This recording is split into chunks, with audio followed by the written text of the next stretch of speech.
freedom, flexibility, tolls, border crossings. These are some of the things that come to mind when we think of road trips. What are some of the things that come to mind for you? We're road trip enthusiasts who love road trips and enjoy screaming it from the sunroofs. But if we're honest, there are things that we don't quite like about road tripping. Surprise! So, in this episode, we're breaking down advantages of road tripping and why we love it so much, disadvantages like traffic, tolls, and high fuel prices. But we won't leave you hanging. We'll wrap up with some solutions to overcome those challenges and pain points. Whether you haven't taken a road trip in a while or maybe hesitant, we hope this episode helps set expectations and encourage you to give it a try. Bags packed, Mirrors adjusted. GPS set, We're road trip ready. I'm Chris. And I'm Danielle. We're two road trip enthusiasts collectively clocking in hundreds of miles Or kilometers. a year exploring the US and Canada. Now, if you love discovering new destinations And hidden gems. the best kept secrets locals cherish, and ways to make your road trips more enjoyable, And affordable. you're in the right place. Time to shift into drive and get you. Road trip ready. So, what are the benefits of road tripping? For me, it's very obvious the affordability piece. Again, I'm very much into travel and personal finance. So, as you get to know me, you'll learn more about that. But 100% affordability, it is so much easier to jump in your car and drive to a destination. Things that you'll be thinking about, of course, is just the wear and tear on your vehicle and making sure that your vehicle is road trip ready. But besides that, you're looking at gas prices as well. But I would say generally, for the most part, if you're doing something like a day trip for the day or a couple hours away, it's just typically an affordable way to get there versus airfare or even the train. I have literally recently spent hundreds of dollars on the train. And I'm just like, wait, why is the train as pricey as, airfare these days, right? And then with airfare, you have to drive to the airport, maybe, park your car, which is cost, right? You have to wait online and you spend money at the airport because you're waiting for there's just a lot of expenses that go on with air travel. And things are getting so much more expensive. So I just feel like the affordability piece makes road trip at the top of my list. I'm sure we'll talk about this a little later, but for me, there's a cap with the amount of time that I will go on a road trip for.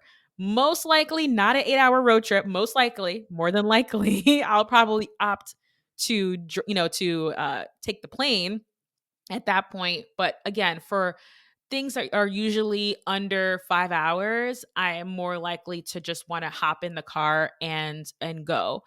I also think that when it comes to affordability, being able to pack your own food comes in as an advantage because you can pack your own snacks, you can pack your own sandwiches, you can even bring your rice and beans with you if you really truly wanted to.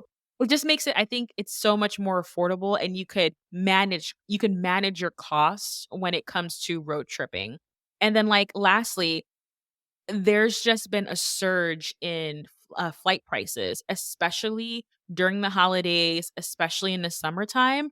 So it's so much easier for families. Like I'm a family of three, plus my dog makes four. So being able to buy three plane tickets can be challenging, right? If you're not travel hacking or if you're not like finding creative ways, if you have to front the entire bill, it just becomes just harder with larger families. So I think my biggest benefit for road tripping is the affordability piece, the financial piece aspect of that. Like I mentioned, we are a family of three plus one. Our doggy makes us a family of four. And our first ever trip that I took with my son was at 6 months old. And we decided to go on a road trip.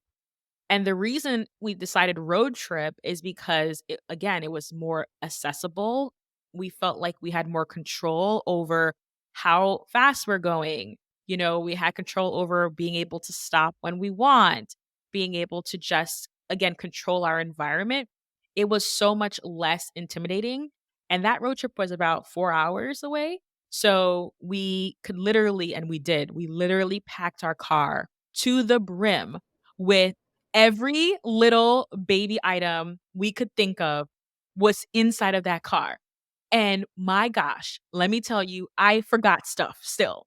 But again, as a new parent, I needed control. Like I needed to be like, I want to make sure my baby's safe and I don't want all these variables. I mean, there's still variables with road tripping, right? But just I felt much more control and it was a lot easier. And my mom was driving at the time.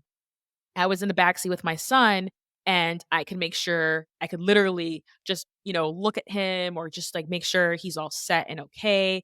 So that actually, because it was like easy to do, it led us to do more road trips with our son as well. So now every summer, and this is like 2 summers now because he's under 2, but for the last 2 summers, we've gone to the Adirondacks for our summer family getaway. So I would say a tertiary, a third benefit of road trips is that you can create family memories and like family traditions around road trips. You can with flights, of course, and going, further out, but there's something special and something that we really look forward to as a family of like packing the car, putting him in his car seat, and we're going to go to the Adirondacks. So I'm really looking forward to next year going to the Adirondacks again. So those are my benefits, I would say for me: money, affordability, being able to travel as a young family makes it accessible, and just being able to create these like traditions, these new traditions, which I absolutely love. How about you, Chris? Advantages. Oh my gosh, there's so many of them. Uh, so yeah, some of the things that you touched upon for sure. Um, yeah, when you take a flight, yeah, you mentioned all the hassle of getting to the airport and all those pieces, and I mean, even just going through security takes forever as well. And so there's all these little pieces. With the trains, though, I'm not gonna lie, I do like taking trains. Maybe it's because my mom worked for Canadian National Railway. So as a child, I used to hang around the train yard all the time, and as a teenager, I worked in the train yard with my mom. So there's something about trains that I absolutely love. So I think in Europe, taking a train does make sense because the train can get you everywhere. Some places in Europe it's cheaper, some places it's more expensive. Here for us specifically in North America, I find trains tend to be a lot more expensive, and they don't necessarily get you to every nook and cranny of the countries.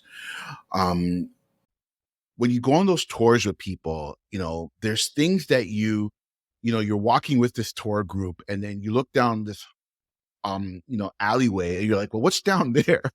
And then the tour guide is like, "We're going this way." And then you're like, "Well, but I wanna see what's down there." And then you just gotta kinda go with that, right? So, for me, trains is the same because when you're in a train, you're whistling past all these little cities and towns and things that are unique because the train essentially is to get you from A to B, and that's it. So you miss all these things. And it's those things that you're missing that you could only do if you're in a car, right? And those are the real hidden gems of road tripping for me. So it actually doesn't even matter if it's a day trip or if it's a weekend getaway or if it's your classic 7-day road trip. Even on a day trip, going someplace that is 90 minutes away from that, for me it's Toronto, because that's the capital city. There's always these little things that you can just stop off at and, stay there for an hour. It could be a restaurant. It could be, um, you know, a unique sculpture, or it could be a waterfall, or it could even be, a farm or something that, allows you to pick your own fruits and vegetables. Just little small things like that, that you can stop off and pick up some things along the way, right up until like weekend getaways. If you're taking a 4-hour drive, you're gonna pass through these little small towns along the way. So a perfect example would be if we go from Toronto to, let's say, Montreal, you're gonna pass by, Cornwall, Brockville, Belleville, Prince Edward County, um, Kingston. And, some of these places like Prince Edward County is like a really well-known wine region in our province. So, you pass through there, do a couple of wine tours, pick up some wine, continue along your way. So if I took a train from Toronto to Montreal, I'm missing all of that, right? Whereas if I'm driving, I get to pop into these little things and take a break, stretch my legs, maybe see some nature, maybe take a little 30-minute hike, these little pieces that help to make the road trip more enjoyable. Those are the kind of things for me that I love about taking road trips. In addition to everything that you said, you control your food, you can control the gas, you can control, make sure your car is in tip-top condition. Um, Truth be told, my car is absolutely brutal on gas. When we'll talk about that in a second. But um, you know, these little things like controlling your food, controlling how much you want to drive, controlling, all those things that really help to make the road trip comfortable. The things that you pack, the games, the music, all those sorts of things are things that you can control. So to add to your point, being in control of all those pieces make the road trip more enjoyable. But for me, honestly, it really is those hidden gems. And those are the things that really define a destination, as we mentioned in episode 1. And that's what I love about taking road trips. I'm pretty sure I'm missing stuff, but right now that's where I'm at. I love that. Like when I had a full-time job, I think road trips was also a great opportunity because we have to be back to work at a specific time. So if you have either a demanding job or you have to be certain places at certain times, then a road trip can be something that is an option for you. I also feel like a lot of times when we think of road trips, we think of these huge cross country extravaganzas, right? And throughout this podcast, I hope that people can see that there are various different types of road trips. And I feel like, Chris, we need to do another episode on this because there's day adventures, right? There is let's go spend the day. There is let's spend the weekend. Let's spend a long weekend. There's let's go across or halfway across the country, or let's go to another country, right?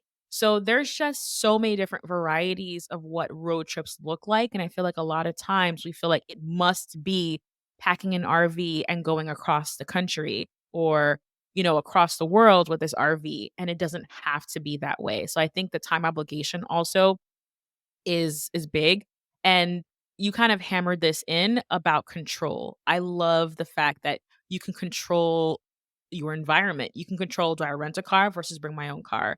You can control, what you pack and how you feel comfortable. You can control so many different aspects, which oftentimes in other modes of transportation, that's also not applicable. Chris, talk to us about like freedom. I know that freedom is kind of similar to those hidden gems that you talked about earlier. Oh my gosh. Freedom for me is, I mean, I don't know, like I get goosebumps just even thinking about it. Like there's something about the open road that I just love. I don't know how to explain. Like just an open road and you're just heading. Sometimes I don't even care where I'm going. But road tripping for me when I get in the car, it just allows me um, you know, to just think about things, to analyze stuff. Sometimes if I want to work stuff out in my brain, the first thing I'll do is I'll just jump in a car and I'll just drive somewhere because that's the best way to just sort stuff out for myself. So there's just that freedom of just knowing that anytime I could just jump in the car and just go wherever I want to go. And absolutely nothing beats that. If I'm craving um these blueberries that I picked in this little town called Woodstock in Ontario, then I can just jump in the car and drive there and go pick more blueberries, really. It's just those kind of things where that I find is just valuable for me. So freedom is you can go wherever you want to go, you can do whatever you want to do. And just to piggyback on what you said earlier, I did a survey because, as you guys know, I run Road Trip Ontario, and we have a very active Facebook group. And I did a survey in that group, And I just asked them, what type of road trips do you like? What length of road trips do you prefer? And what do you like to do along the road trip? And the answers that I got back were actually interesting. So, majority of the people in the group actually prefer weekend getaways as opposed to those 7-day road trips that we think of as in classic road trips. So the average people in my group actually prefer weekend getaways, followed by day trips, actually. So those are perfect reasons to get in the car and just go somewhere. The other thing that they actually mention is that they prefer an average driving time of between 4 to 6 hours if they're going to be, per day.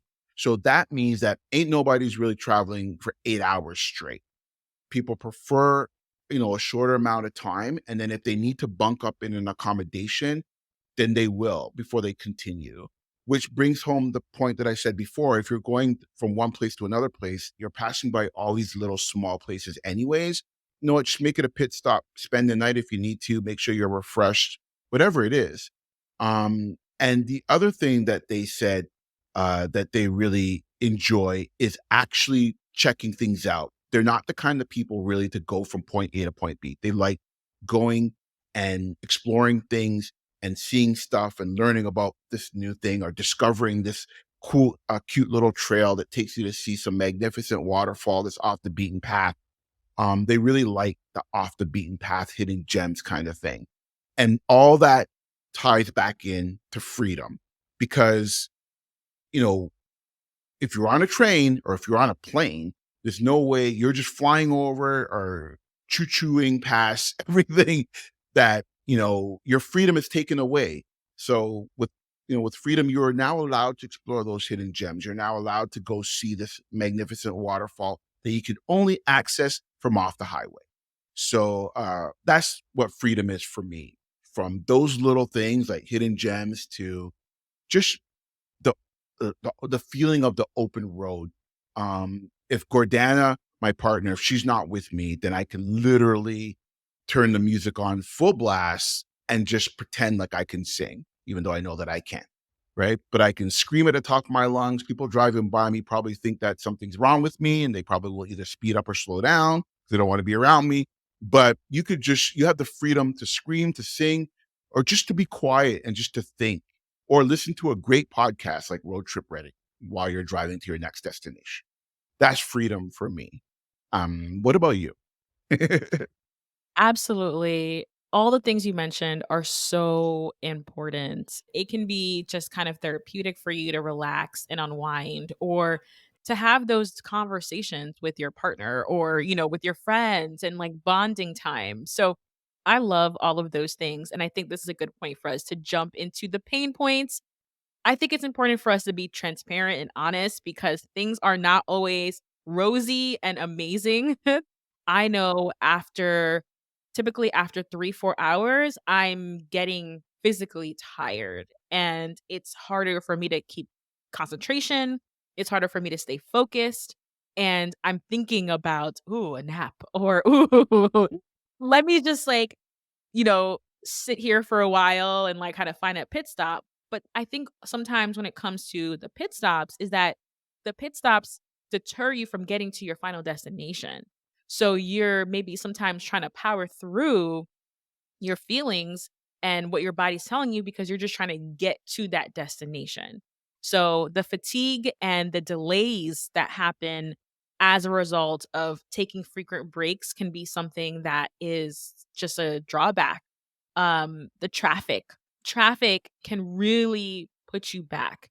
A lot of times when on a road trip, you're like, it's going to take me, the GPS says 2.5 hours, and then it takes you 4 hours. That's one of the things I dislike about it. It's definitely a drawback is that you can't always anticipate the time that you're going to get there. Especially for me as a travel creator, a lot of times I'm supposed to get to a place at a certain time when I'm leaving my house, and then I have to be like, "Oh, I'm so sorry," So because you just again, there's so much unpredictability and how one thing can set you back.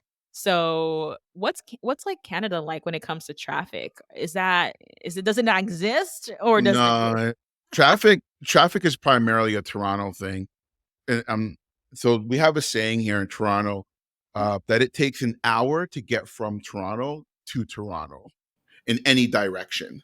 So for it's weird, but a big part of our time frame of going to another destination is literally just getting out of the city. Like, so there's like a good hour of you just still being in Toronto and you haven't even gotten on the highway yet to get to your actual destination. That's a very real Toronto thing, and there's reasons for that. We got construction going on, we got traffic, we got every street has a bike lane now, so it's just it's a nightmare just getting out of the city. But the reward is that once you get out of the city, you get onto that open road, then you feel like, okay, whew, finally.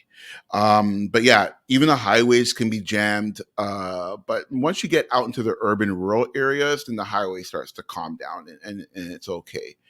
But yeah, that's life in Toronto. I mean, I there's nothing else. I can't defend anything that's going on in our city right now in terms of traffic and construction. They actually say construction is actually its own season. So I'm just going to leave that there. That's how bad that is. Any other disadvantages, especially from a Canadian? And for listeners who may not know this, I'm an American based in the US, based in Connecticut, in New England, and Chris is over in Toronto in Canada. So that's one of the reasons I love this show too, is that we get like the scoop from both sides, right? Because oftentimes you would hear just the American side. So yeah, let us know like anything else that as a Canadian. Oh, absolutely. Oh, for sure. So obviously the most obvious thing in Canada is going to be the weather. We're a lot further north, so therefore, not even really Toronto specifically, but once you start getting really up north, you start to get you could at any moment you could have like a snowfall or something that just shuts down the roads. So the further north that you are, the less highways that you have and the less options that you have. So that could be a problem. So you could just be driving along tickety boo, and all of a sudden you're stuck in traffic now. It could be there's an accident, or it could be because there's like a major snowfall. In certain parts of Ontario, they will quite literally shut down the road for like however long it takes, because it can be really bad. There's certain parts of Ontario that have really big snow squalls. So, in a couple of hours you can have like an entire area that's just completely screwed because of the snow. Another problem with Northern Ontario specifically is that gas stations are few and far between. So one of the suggestions that we always recommend is that, no matter every time you come to a gas station, just fill up. It doesn't even matter if you are at quarter full or anything like that. Just fill it back up to the top, because you don't know when your next gas station is going to be. So those are some of the pain points in terms of, traveling up here in the north. Another issue for me, specifically, is the type of vehicle that you're driving. That is a huge pain point, because for me personally, I used to think that I didn't like road trips until I started driving other cars besides my own. And then I was like, oh, actually, I don't mind road trips. This is fantastic. So the, I own a Jeep Wrangler, and Jeep Wrangler, of course, like I look cool in a Jeep Wrangler. I'm not even gonna lie. When I take the top off and everything, and dreads are blowing in the wind, I look cool in a Jeep. I'm not even gonna lie. But Jeeps are ridiculously uncomfortable because they're really off-roading. They're more rugged. They're more rough and tough like that. So I can't sit in the Jeep for more than an hour. So by the time I got out of the city because of the traffic, I already want to get out the Jeep and start walking around. So my vehicle is ridiculously uncomfortable, and that's a huge pain point. The other pain point with my Jeep, of course, is that it's absolutely brutal with gas when it comes to gas. I mean, it burns through gas like you wouldn't believe. It's like constantly hungry for gas. So that is a massive pain point when it comes to budget and when it comes to saving money. I can't even begin to explain how bad that actually is when it comes to saving money. It's really bad when it comes to gas. So what we do sometimes is, I mean, Gordana and I, my partner, we're actually looking at other vehicles, and it pains me to have to look at other vehicles because I love my Jeep, but we're actually looking at vehicles that are more fuel efficient, and that's something to consider. But worst case scenario, something else that we've done is we would just rent a car. It might cost a couple $100 more, but honestly, when you have like a newer type of vehicle, not only is it more comfortable, not only is a GPS better and those types of things, it's actually more fuel efficient. So you find yourself not putting in as much gas as you would with your own personal vehicle. It's also good because it saves on wear and tear on your own vehicle. So that's also something to consider. Is just rent a car. And for those who don't actually have a car, then you could just rent a car. And renting a car, I mean, the cars that you can rent now are just much more comfortable. They're fuel efficient, as I said. So sometimes that's just a better option to solve that problem. The other thing that I found, since we just mentioned that we are, from Canada and the US, is crossing the border sometimes can be a pain in the butt. Now, we don't really have tolls. We have one toll highway here in Ontario, and only people that have a business tend to use it. Everyone else stays off it because they just don't want to spend the money. I know that in the US, tolls are more of a thing, so I'll let you speak on that. But what I can say is just sometimes when you're crossing the border, that could be a nightmare because sometimes you gotta wait in line. There's situations where you get to the border and you just pass through easy peasy, no problem. And then other times for some reason it's backed up for like another 40 minutes or something like that. So crossing the border between our countries can be a little bit of a pain. But for you, it's tolls because you guys have tolls, and that's its own sort of nightmare. Okay, so I knew we have tolls, right? Because I am from originally from New York, and New York has tolls everywhere. So it's quite common. And if you're talking about New York City itself, those tolls are so expensive. So get your money out. But recently, last year, we really wanted to go to Disney. And for those who don't know me, my family, we are big Disney people. So we go to Disney at least once a year, especially now with the little one. But before that, we would do it like 2 times a year. So we really wanted to go to Disney in April, Easter time, and the flights were ridiculously expensive. So we were like, you know what? Let's just go on a road trip. Our first cross country road trip. And we were, like, so excited about it because neither of us, my husband and we never been on a cross country road trip. I did not realize how many tolls are there across the country. Every state has their own toll system. It's scattered, it's disorganized, it's different amounts. And I didn't even know that there were toll apps. So I wish I would have had a toll app so that I could be aware of what's coming, how much to budget for, la la la la. I did not know about that. So it wasn't as bad like actually leaving our home state of Connecticut and driving down to Florida, but coming back up and going through like the Northeast, like going from New Jersey to New York to Connecticut, those tolls added up. And for sometimes we missed the tolls and we're like, oh shoot, we missed it. Or like, whatever the instructions were, we didn't get to do it. So when I came back home, I had so much toll bills stacked up. And guess what? They would add fees to the bill. Like it wasn't I was late or anything like that. It was just like this is a fee that you have. So we were paying an additional $50 sometimes on a $5 toll. It ruined it for me.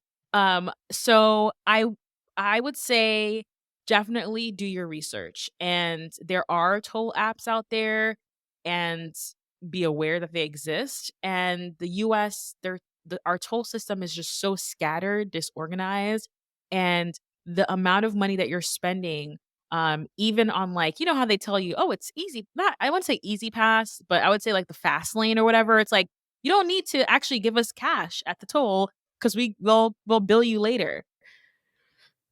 It's just really hard to keep track of, especially on the longer trips. So just be aware of the US toll system. funny enough, in the state of Connecticut where I live, there's no tolls. We're a toll-free state. So when I'm moving around the state, I don't have to worry about tolls. But if I just jump over to New York, okay, your pockets got to be ready. So just something, like I said, there's pros. We have amazing things we love about road trips, but there are drawbacks, there's realities that we have to face. And I know if you're going to be driving, Chris, to the US and you got to get hit a toll, you're going to be hit with these conversion fees. So I was just gonna add to that. Just for my Canadian friends, just so you know that you are not exempt from the tolls because they got access to your information. It doesn't matter which license plate it is. Because I was going through when I was going to Rochester, I had to go through a toll because it's New York State, and I don't know. I drove through something and I was like, I don't know, like I think that's a toll, but whatever. And I was like, oh well, I have an Ontario license plate, so they probably won't be able to send me anything anyways. Okay, so in the mail, yep, sure enough, here comes the toll. Like, so it doesn't matter. Like, even if you are not from the States, they will still send it to you.